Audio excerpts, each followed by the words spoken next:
Seniors stranded. What's being done to help people living in a downtown 14-story high-rise?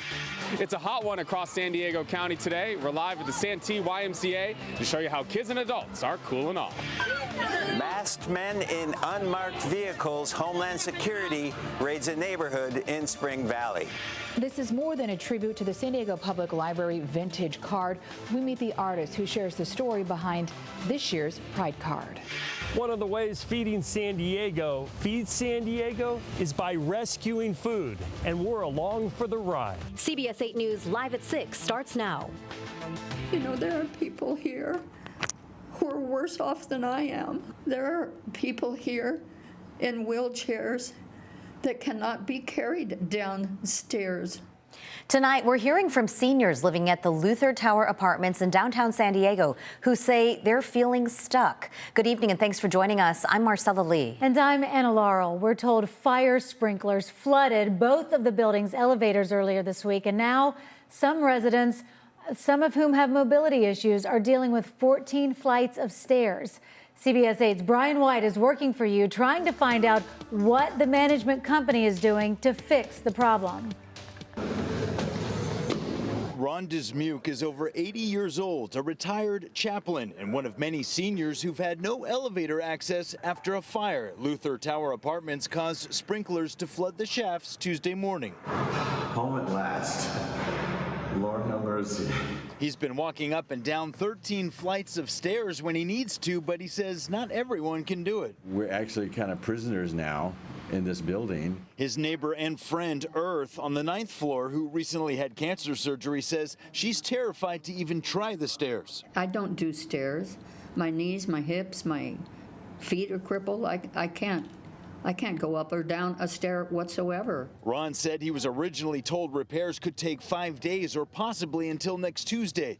He and his wife canceled medical appointments, and many are worried about food, medications, and what would happen in a real emergency. There are people here who are worse off than I am.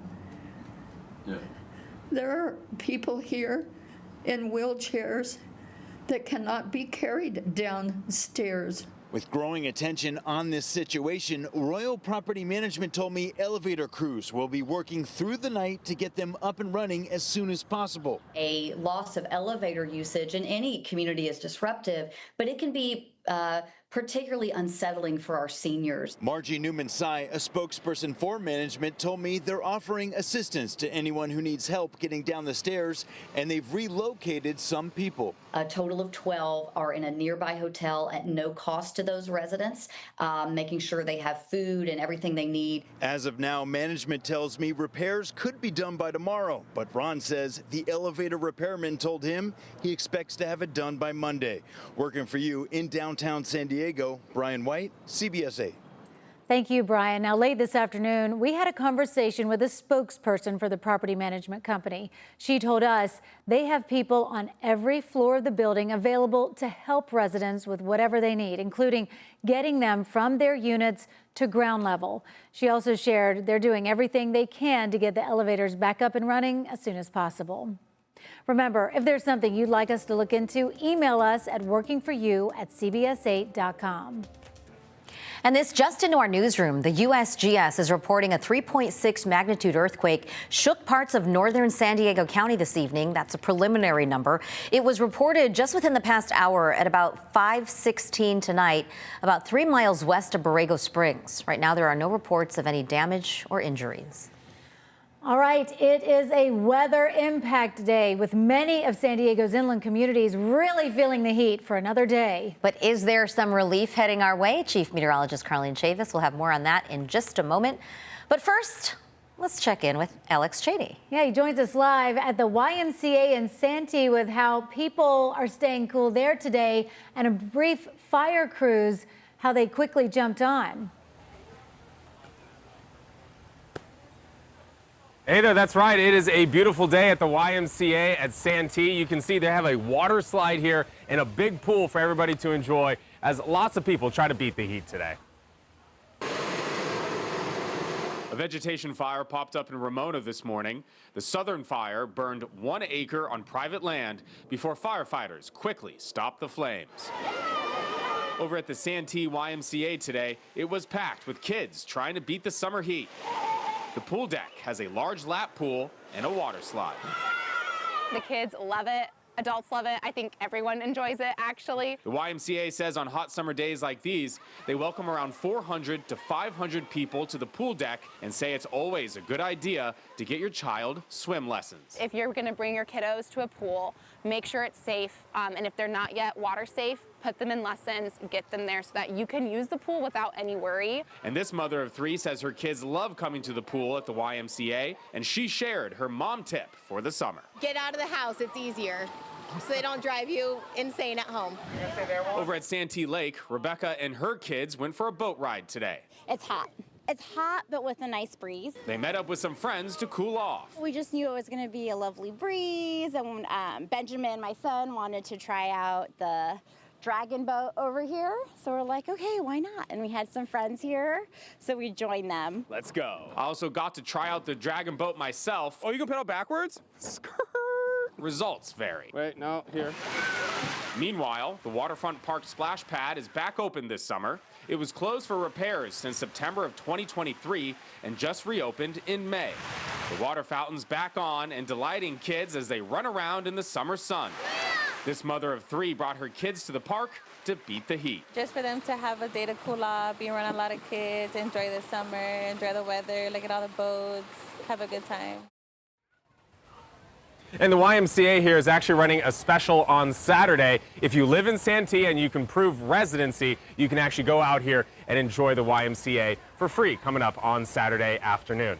It's been so hot the last couple of days here, hopefully moving back to some more normal, some more average summer-like temperatures. So let's check in with Carlene Chavis. And Carlene, what's coming up over the next few days? Well, over the next few days, we are talking about temperatures taking a slide, Alex. So getting away from these weather impact alert days, but we still have one for today, and we still have that advisory as well as the extreme heat warning in effect until about 8 p.m. tonight. So it will expire within the next, actually less than 2 hours. So yeah, we've had the heat across inland areas. We've been dealing with a lot of that over the past couple of days, but thankfully starting to get away from it by tomorrow. So daytime highs for today were about 5 to 15 degrees above seasonal for this time of the year. Now the marine layer is actually going to develop a coastal eddy, pushing that cloud cover in a little bit more, so extending that marine layer more inland as we go all the way into the weekend and start of next week. That's going to help to bring us back to those near seasonal temperatures for this time of the year. Your highs for tomorrow, you're still locked into the 70s right there along the coast, but you're seeing a lot less of those widespread 90s, especially the mid 90s, even the triple digits we've had across the inland valleys. You're still holding on to a couple of 90s out there. You're seeing that for Ramona as well as for Campo, but more widespread with the 80s east of the 15, and also 90 degrees expected for Julian, but temperatures take a little bit more of a slip over the weekend. So we'll take a look at your complete forecast coming up. Anna. All right, Carlene, thank you. And as always, you can find an extended weather forecast on CBS 8+. Download on your TV and watch for free. A San Diego jury finds a man guilty of attempted murder for shooting a San Diego police officer. J.C. Sarter was convicted today on multiple charges. He was on trial for shooting Officer James Romero during a pursuit back in 2023. Prosecutors say Officer Romero tried to pull over Sarter for driving in a stolen truck. Sarter got out, then shot Officer Romero in the arm while running away. Sarter's attorney said the officer did not have enough time to see who the suspect even was. The jury could not decide on aggravating factors for a few of the charges and is set to reconvene tomorrow.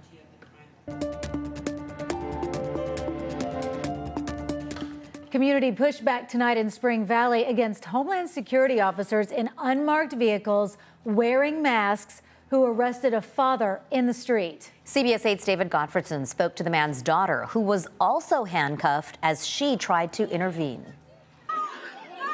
Hey, let him go! Let him go! Neighbors ran into the street Tuesday on Terracina Circle in Spring Valley to confront HSI agents making an immigration arrest. The agents can be seen kneeling on the head of 48-year-old Juan Manuel. His 25-year-old daughter, Maneli Alonzo, said her dad suffered a broken finger during the melee. They busted the window, they cut the seatbelt off of him, they unlocked the door, and they started dragging him out. When the daughter tried to intervene, the agents handcuffed her and threatened to take away her little brother and her 2-year-old son if she didn't stand down. She was later released at the scene. So I realized that my son and my baby brother were in the house alone, and if they took me, they were going to be left alone and they were going to be taken out of the house. The video shows masked agents carrying the father in handcuffs with his legs bound and placing him in the back of an unmarked pickup truck. Earlier that same morning, agents had arrested Manley's mother as she arrived at a downtown apartment complex where she works as a maid. The daughter confirms the couple crossed into the United States decades ago from Mexico and were in the process of applying for a visa. First of all, it's frightening. Second, it smacks of totalitarianism and authoritarianism. Civil rights attorney Gene Iredale says he has concerns about the agents wearing masks. Many times people mask up because they want to do something illegal or unethical and not be able to be identified. So how can you determine a good person in a mask from a bad person in a mask? I reached out to Homeland Security asking why these arrests were happening in unmarked vehicles instead of marked vehicles, but I did not receive a response. They're hiding, they're attacking, they're terrorizing the community in these unmarked cars. Like, they don't want to be seen because they know what they're doing is not right. Earlier this month in Washington, there was a bill introduced to prohibit ICE agents from wearing masks, but it's unclear whether it has the votes to pass. At the federal courthouse, David Gottfredson, CBS 8.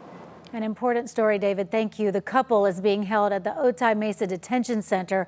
They already have an attorney who will represent them in immigration court. The Trump administration has frozen $50 million in grant funding that many San Diego school districts had already factored into their budgets for this upcoming school year. The move has left district leaders scrambling for a backup plan. Congress has already approved the money, which was supposed to be released on July 1st. But the day before, state departments of education were notified the federal grants didn't align with the president's priorities. San Diego Unified faces the biggest loss at about $13 million. Sweetwater could lose $4.5 million, and Chula Vista could lose more than $2 million. This is all money that school leaders say makes a difference. Students across the country benefit from this, and to politicize it, first of all, is wrong, but second, is actually illegal. Right now, districts are considering filing lawsuits in the hopes that courts will order the Trump administration to allocate the funds that have already been approved. Well, you have a chance to become a hunger hero. We've got those details still ahead, plus the new crew dedicated to maintaining and cleaning the city blocks around Petco Park. Rewriting history. We share the story behind this year's San Diego Library Pride Car.